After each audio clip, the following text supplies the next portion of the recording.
ಲಕ್ಷಣವಾಗಿದ್ದಾಳ, ಅಷ್ಟೇ ಸಂಸ್ಕಾರವಂತಳದಾಳ. ಅದಕ್ಕೆ ಆ ಹುಡುಗಿಗೆ ನೀವು ಶರಣ ಬಸವಪ್ಪನ ಮಾಡ್ತಿದ್ರು ನೋಡ್ರಿ ಅಂತ ತಿಳ್ಕೊಂಡು ಗುರುಗಳಿಗೆ ಯಾರ ಮುಖಾಂತರ ಸುದ್ದಿ ಗೊತ್ತಾಯ್ತು. ಮೊದಲು ಗುರುಗಳ ಹೋಗಿ ನೋಡಿ ಬಂದ್ರು. ಒಳ್ಳೆಯ ಲಕ್ಷಣವಾದ ಹುಡುಗಿ, ಸಂಸ್ಕಾರವಂತೆ, ಶರಣ ಬಸವನಿಗೆ ತಕ್ಕ ಹುಡುಗಿ ಅಂತ ತಿಳ್ಕೊಂಡು ಶರಣ ಬಸವನ ತಾಯಿ ತಂದೆಯರಿಗೆ ಈಗ ನೋಡಿ ಈ ಕನ್ಯೆ ಅಂದಾಗ, ಈ ಕನ್ಯೆ ನೀವು ನೋಡಿದ್ರೆ ನಮಗೆ ಹೇಳುವುದ ಬೇಡ, ನಮಗೆ ಹೇಳುವುದ ಬೇಡ ಭಾರ ಹಾಕಿ ಬಿಟ್ರು. ಆಷಾಢದ ಬಾವಿ ಶಾಂತಲಿಂಗಪ್ಪ ಮಗಳು ಮಾದೇವಿ ಎನ್ನುವಂತಹ ಕನ್ಯೆಯನ್ನ ಅರಳಗುಂಡಿಗೆಯ ಶರಣ ಬಸವನಿಗೆ ನಿಶ್ಚಯ ಮಾಡುವುದು ಅಂತ ತಿಳ್ಕೊಂಡು ಪುರಾಣದೊಳಗೆ ಬರ್ತಾ ಇರ್ತದೆ. ಇದು ಸಾಂಕೇತಿಕವಾಗಿ ಕನ್ನಡದಲ್ಲಿ ಕನ್ನಡದವರು ಕನ್ನಡದವರು ಬರದವರು ಹೆಂಗಡದವರು ಹೊರದವರು ನೀವು ಕುಟುಂಬ ಬರಿ, ನೀವು ಕುಟುಂಬ ಬರಿ. ಯಾಕೆಂದ್ರೆ ಬೇಕಾದ ಆಗಬೇಕಲ್ಲ, ನಿಶ್ಚಯ ಕಾರ್ಯ ಆಗಬೇಕಲ್ಲ. ಅಷ್ಟೇ ಬೇಡ, ಸುಮ್ಮ ಹಂಗ ಇದೀನಿ ಸಾಕು.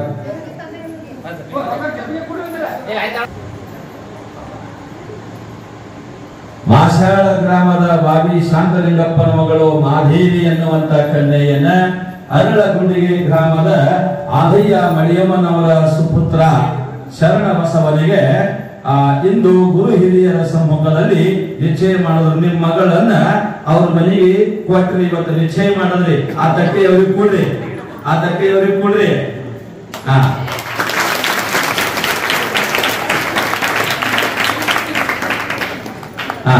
ಕಾಕ ನೀವು ಈತ ಆಡ್ತೀರಿ, ನೀವು ಆಟಾಡ್ತೀರಿ.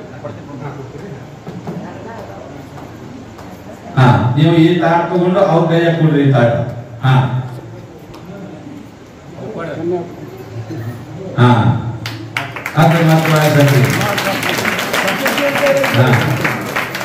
ಸಾಂಬಲಯ ನಮ ಪಾರ್ವತಿ ಪತಿ ಶಿವ ಹರ ಹರ. ಮಹಾತ್ಮ ಶರಣ ಬಸವೇಶ್ವರ ಮಹಾರಾಜಿಗೆ ಇಂದು ಶಾಸ್ತ್ರೋಕ್ತವಾಗಿ ದೈವ ಸಮ್ಮುಖದಲ್ಲಿ ನಿಶ್ಚಯ ಕಾರ್ಯ ನಡೆದುಕೊಂಡು ಬಂತು. ಬಾವಿ ಶಾಂತಲಿಂಗಪ್ಪನ ಮಗಳು, ಆಷಾಢ ಗ್ರಾಮದ ಬಾವಿ ಶಾಂತಲಿಂಗಪ್ಪನ ಮಗಳು ಮಾದೇವಿ ಎನ್ನುವಂತಹ ಕನ್ಯೆಯನ್ನ ಅರಳಗುಂಡಿಗೆಯ ಶರಣ ಬಸವನಿಗೆ ಎಲ್ಲರ ಸಮ್ಮುಖದಲ್ಲಿ ನಿಶ್ಚಯ. ಮದುವೆಯ ಮುಹೂರ್ತ ನಿನ್ನೆ ಹೇಳಿದ ನಿಮಗೆಲ್ಲರಿಗೂ ಕೂಡ ನಾಳೆ ದಿನ ಮದುವೆ ಕಾರ್ಯಕ್ರಮ ನಡೀತದೆ ತಿಳ್ಕೊಂಡು, ನಾಳೆ ಅದ್ದೂರಿಯಾಗಿ ನಿಮ್ಮ ಕೆಲಸ ಏನಂದ್ರೆ ಹಂತರ ಹಾಕಬೇಕು, ಅಂದ್ರ ಹಾಕ್ಬೇಕು. ವ್ಯವಸ್ಥಿತವಾಗಿ ಬಾಳೆ ಗಿಡ, ಕಂಬ, ಮಾವಿನ ತೋರಣ, ಕಣಿಗೆ ಸಹಿತ ಅಂದ್ರ ಆಗ್ಬೇಕು. ಆಮೇಲೆ ನೀವು ಗಂಡಿನವರು ಹೆಣ್ಣಿಗೆ ಅರಿವಿ ತರಬೇಕು, ಹೆಣ್ಣಿನವರು ಗಂಡಿಗೆ ಅರಿವಿ ತರಬೇಕು. ಆಮೇಲೆ ನೀವು ಹೆಣ್ಣಿನ ಕಡೆಯವರು ಗಂಡಿನ ಕಡೆಯವರು, ಹೆಣ್ಣಿನವರು ಏನಿಲ್ಲ ಒಂದ್ 4-5 ಹಂಡೆ ಸಾಕ, 4-5 ಹಂಡೆ ಕೊಟ್ಟರು ಸಾಕು. ಆಮೇಲೆ ನೀವು ಉಳಿಕೆದವ್ರಿಗೆ ಏನಾರ ಮಾಡ್ರಿ, ನೀವು ಹೆಣ್ಣಿನವರಿಗೆ ತಾಯಿ ಸೀರೆ ಚಲೋ ತೋರಿ, ಅಗದಿ ಮೊಳಕಾಲ ಮುಗಿದಿತ್ತು, ತಾಯಿ ಸೀರೆ ಒಂದು ಚಲೋ ತೋರಿ.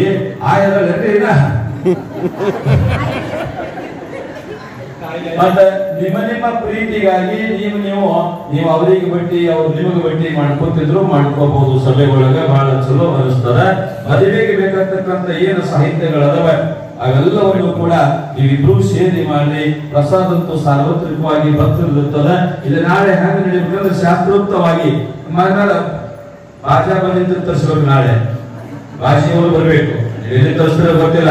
ಅದು ಗಂಡಿನವರು ಹೆಣ್ಣಿನವರು ನಿಮ್ ಜವಾಬ್ದಾರಿ. ಮದುವೆ ಮಾಡ್ಕೊಡೋರು ನೀವ, ಈಗ ಗಂಡಿನವರು ನೀವ ಕರ್ಸ್ಬೇಕು.